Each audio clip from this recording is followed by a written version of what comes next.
صاحب آپ کے مد مقابل جو امیدوار ہیں انہیں وہ کہتے ہیں ہمیں ان پہ برتری حاصل ہے کیونکہ ہم حلقہ کی عوام سے اٹیچ ہیں، ہمارا لوگوں سے رابطہ ہے اور ہمارے گروپ میں ابھی تک دراڑ نہیں آئی۔ آپ کی اس بارے میں کیا رائے ہے؟ رانا صاحب، سب سے پہلے تو میں یہ بات کہوں گا کہ ہوتا وہ ہے جو منظور خدا ہوتا ہے۔ وقت آنے پر سب کچھ سامنے آ جائے گا، وقت آنے سے پہلے میں کچھ نہیں کہہ سکتا۔ میں یہ کہتا ہوں کہ اس حلقے میں جتنا ہمارا اور ہمارے خاندان کا ورک ہے، شاید ہی کسی کا ورک ہو۔ میرے دادا مرحوم حاجی ملک محمد حیات اسڑ سیاست کر کے گئے ہیں، ان کی ڈیتھ کے بعد 36 سال میرے والد مرحوم خدمت خلق میں مصروف رہے ہیں۔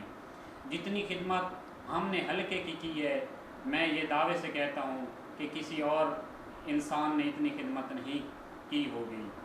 وقت آنے پر میرے مخالفین کو منہ توڑ جواب ملے گا۔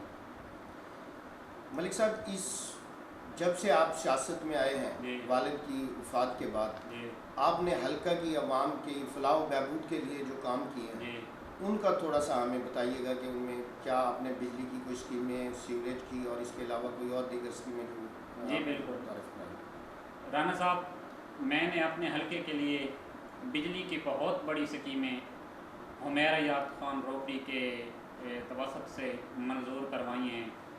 آپ کے سامنے کم از کم 2.5 سے 3 کروڑ کی بجلی میں نے اپنے حلقے کے لوگوں کو دی ہے، اور انشاءاللہ اس کے علاوہ بہت سی سڑکیں، جنازہ گاہیں اور چھوٹے موٹے اور کام بھی میں نے حلقے کے لیے کیے ہیں، اور میرا مشن بھی یہی ہے کہ میں جب تک سیاست کی دنیا میں ہوں زندگی بھر اپنی حلقے اور حلقے کے لوگوں کی خدمت کرتا رہوں گا۔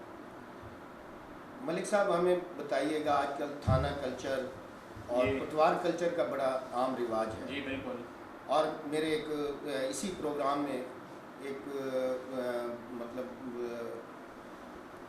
ہمارے مہمان نے ہمیں بتایا تھا کہ جی جو تھانہ کلچر اور پٹوار کلچر ہے وہ ہمارے سفید پوشوں نے اس کو بڑھوتری دی ہے۔ آپ کی اس بارے میں کیا رائے ہے؟ رانا صاحب، جو سفید پوش ہیں وہ کسی کو بڑھوتری نہیں دیتے، چند ٹاؤٹ ان محکموں کو خراب کرتے ہیں، چاہے وہ پٹوار ہو یا تھانہ ہو۔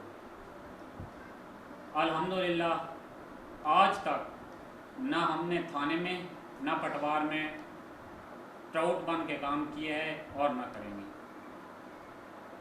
کیا آپ سمجھتے ہیں کہ اس وقت تھانہ سے اور پٹوار سے اس کلچر کا خاتمہ ہو چکا ہے؟ جی تقریباً ہو چکا ہے، لیکن چند عناصر جو محکمے کے اندر ہیں یا محکمے سے باہر ہیں وہ ان محکموں کو داغدار کر رہے ہیں۔ ملک صاحب، کیا آنے والے بلدیاتی الیکشن میں آپ ان تینوں یونین کونسل سے الیکشن میں حصہ لیں گے؟ جی بالکل، اللہ کریم کے حکم سے ہم village council Harnoli, village council Bachwin Bala اور ٹاؤن کمیٹی ہرنولی میں ایک مضبوط حکمت عملی سے اتریں گے۔ ملک صاحب، آپ کس پارٹی سے یا کس گروپ کے تحت آپ الیکشن میں حصہ لیں گے؟ رانا صاحب، آپ کو اچھی طرح پتہ ہے کہ روپڑی خاندان سے ہمارے 80 سال پرانے تعلقات ہیں۔ انشاءاللہ اس بار بھی عمیر حیات خان روپڑی کی مشاورت کے بعد ہم فیصلہ کریں گے اور میدان میں آئیں گے۔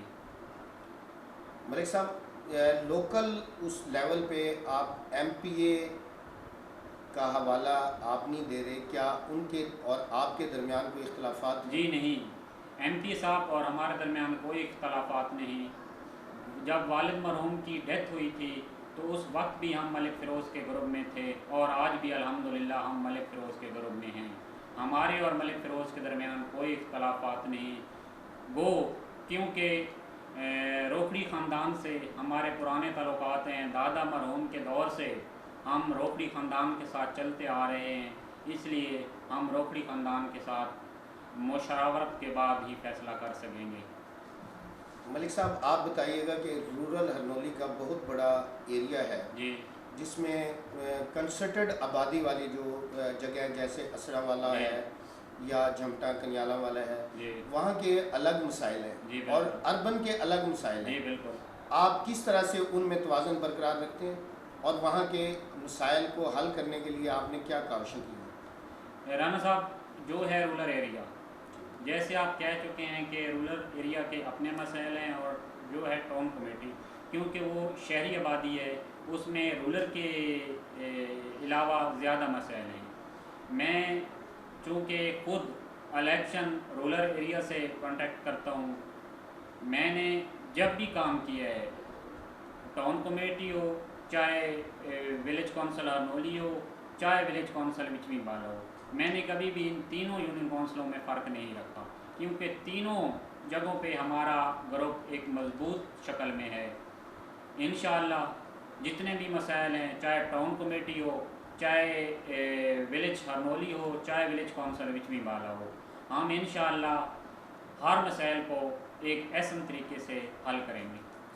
یہاں پہ لیں گے ایک وقفہ، وقفے کے بعد ملتے ہیں، ہمارے ساتھ رہیے گا۔ آپ دیکھ رہے ہیں ITV فاسٹ۔